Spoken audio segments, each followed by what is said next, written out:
다니엘 청년 공동체 남다른 셀 이은지 자매입니다.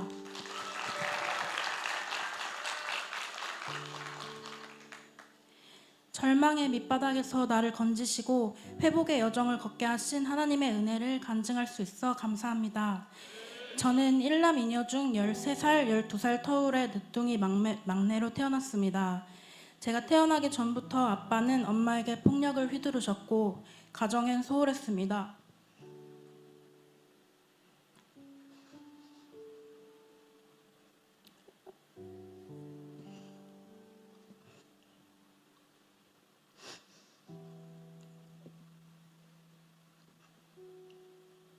엄마는 친할머니와 고모들 사이에서 지독한 시집살이를 살았으며 지옥 같던 환경 속에서 공포에 질린 엄마를 보며 저는 그 불안을 고스란히 물려받아 자랐습니다.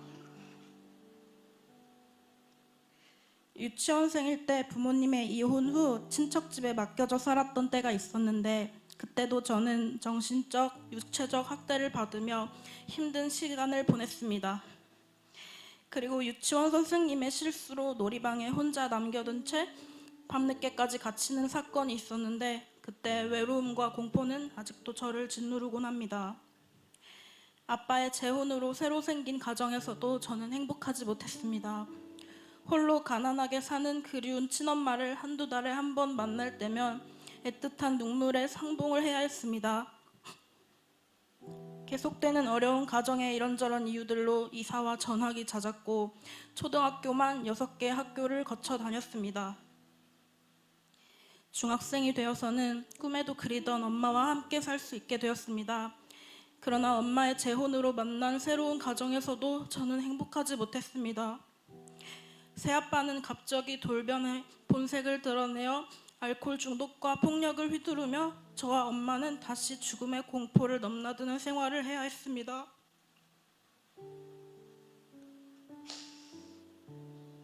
모태신앙이지만 신앙의 깊이는 없었고 교회도 잘 안 나가던 저는 청소년 선교단체의 한 캠프에서 하나님을 인격적으로 만나게 되었습니다. 그동안 누구에게도 말하지 못한 고통을 안고 하나님께 저 좀 살려달라고 부르짖어 기도했습니다. 나의 신앙관 안에서 자살하면 지옥 가는 잔인한 법이 어딨냐고 따져 묻기도 했습니다. 그렇게 원망과 절규 속에 울부짖던 그 순간 제 안에 깊숙이 울려 퍼지는 하나님의 음성이 느껴졌습니다. 은지야, 너가 받는 고통과 너가 받아온 상처가 내게도 똑같이 아프단다. 나는 너보다 너를 더 잘 아는 너의 하나님이다. 너를 축복의 통로로 사용하여 너의 가족을 구원하고 너의 삶을 통해 나를 증거하게 할 거야. 길 잃은 영혼들이 내게로 돌아올 수 있게 하는 통로로 쓸 거야. 나는 너의 평생에 너를 지키는 하나님이다. 이렇게 너무도 분명한 하나님의 마음이 제 온 마음에 스며들어왔습니다. 이런 하나님의 만지심을 경험하고 저는 그 은혜로 살아갈 힘을 얻게 되었습니다. 그리고 중3이 되어 엄마와 단둘이 살 수 있는 환경이 열리며 가정은 변화가 찾아왔습니다. 그러나 참 연약한 저는 성인이 되어 모든 고통에서 벗어났다고 착각한 채 하나님을 떠나 방황하게 되었습니다. 처음엔 자유로운 것 같았지만 삶은 늘 공허했고 크고 작은 모든 관계 속에서 끊임없이 부딪히고 무너졌습니다.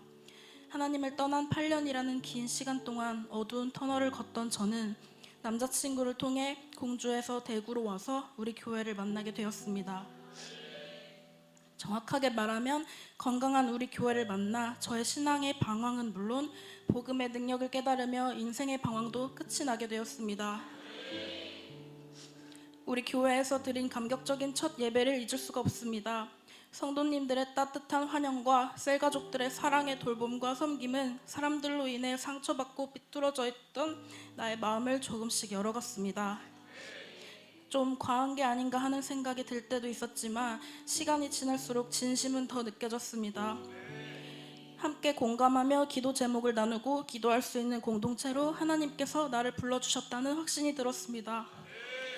처음엔 3개월만 있다가 공주로 가려는 계획이었는데 우리 교회를 통해 경험한 따뜻한 사랑과 섬김으로 내가 잘 정착했듯이 나도 상처 입은 마음을 가진 자들, 사람에 대한 불신을 가진 자들을 안아주고 교회에 잘 정착할 수 있도록 돕는 따뜻한 사람이 되고 싶었습니다. 그런 마음을 가지고 양육을 받으니 매주 강의가 너무 큰 깨달음과 은혜로 다가왔습니다. 구원의 확신과 사죄의 확신 강의는 나의 믿음을 든든히 붙들어 주었습니다.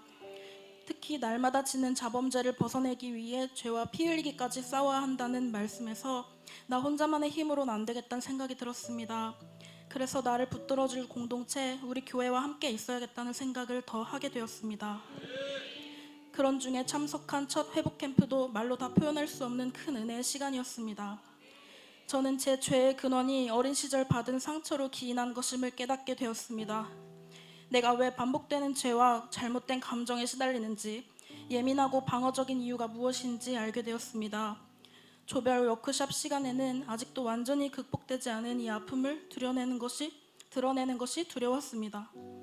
그러나 하나님께서는 완전함을 요구하시는 분이 아니라 상한 심령을 받으시는 분이라는 것을 알게 되었습니다. 이 모든 나눔은 회개로 이어졌고 결국 하나님의 용서와 사랑 안에서 제가 얼마나 귀한 존재인지 다시금 알게 되었습니다. 이런 회복을 경험한 저는 오히려 그때보다 지금 더 많은 사람들 앞에서 편한 마음으로 저의 이야기를 나눌 수 있게 되었습니다. 이것이야말로 진정한 회복이며 이런 회복을 주신 하나님께 감사드립니다. 담임 목사님의 인도하심을 따라 모두가 온 힘을 다해 기도하는 시간에도 저는 하나님 앞에 통곡하며 울부짖었습니다. 수많은 고통과 억눌린 감정들이 터져나왔고 성령님의 강력한 임재 속에 큰 소리로 부르짖으며 기도할 때 8년 전에 멈춰졌던 방언 기도가 다시 터져나왔습니다. 기도가 터지니 제 영혼 깊숙한 곳이 회복되는 것이 느껴졌습니다. 어릴 적 외롭고 무서웠던 제 아내 아이가 하나님의 따뜻한 품에 안겨 그분의 위로하심을 고스란히 받으니 마음의 평강이 임하였습니다. 여전히 저는 온전하지 않지만 건강한 우리 교회를 만나 하나님 앞에 나아가는 방법을 알게 되었으니 이제는 더 이상 외롭거나 무섭지 않습니다. 날마다 하나님의 말씀 앞에 나아가고 다시 무너져도 예배와 기도의 자리를 지키며 살아갈 것입니다. 저는 하나님께 속한 삶이 진정한 자유임을 믿습니다. 자격이 없어도 자격 없는 모습 그대로 예배하며 하나님의 사랑으로 다른 이들을 섬기며 살 것입니다. 상한 갈대를 꺾지 아니하며 꺼져가는 등불을 끄지 아니하시고 진실로 정의를 시행할 것이며 이사야 42장 3절 말씀 아멘. 저는 꺼져가던 등불이었지만 하나님께서는 저를 꺼뜨리지 않으시고 헤아릴 수 없는 사랑과 위로로 다시 생명의 불을 붙여주셨습니다. 이렇게 나의 상한 모든 감정을 치유하여 주신 하나님을 저도 더 사랑할 것입니다. 상처 많은 성도들을 품으시고 늘 개인의 아픔에 귀 기울이며 성도 한 명 한 명의 이름을 기억하시는 담임 목사님, 목사님의 말씀은 늘 찔림과 생명이 함께 있고 제가 하나님 앞에 솔직해질 수 있게 해주셨습니다. 상처받은 저 같은 사람도 안전하게 안길 수 있는 건강한 교회를 세워주신 목사님, 그 진심을 담은 헌신에 감사드립니다. 저도 더 잘 양육받아 건강한 교회를 세워가고 건강한 사랑을 흘러보내는 일에 힘을 보태겠습니다. 사랑하는 나의 하나님, 저를 건강한 우리 교회로 불러주셔서 감사합니다. 고통이 있었기에 평범한 일상이 얼마나 기적이고 감사인지를 알게 되었습니다. 내 모든 상한 감정을 치유하여 주시니 감사합니다. 이제 그 은혜를 힘입어 나도 누군가의 상한 마음을 감싸며 사랑으로 섬기는 자가 되겠습니다. 지금 이 간증의 자리에 나와 그 모든 일들이 하나님의 은혜 아래 지나가게 하시고 이곳에서 하나님의 살아계심을 고백할 수 있게 하심을 감사드리며 모든 영광 하나님께 드립니다.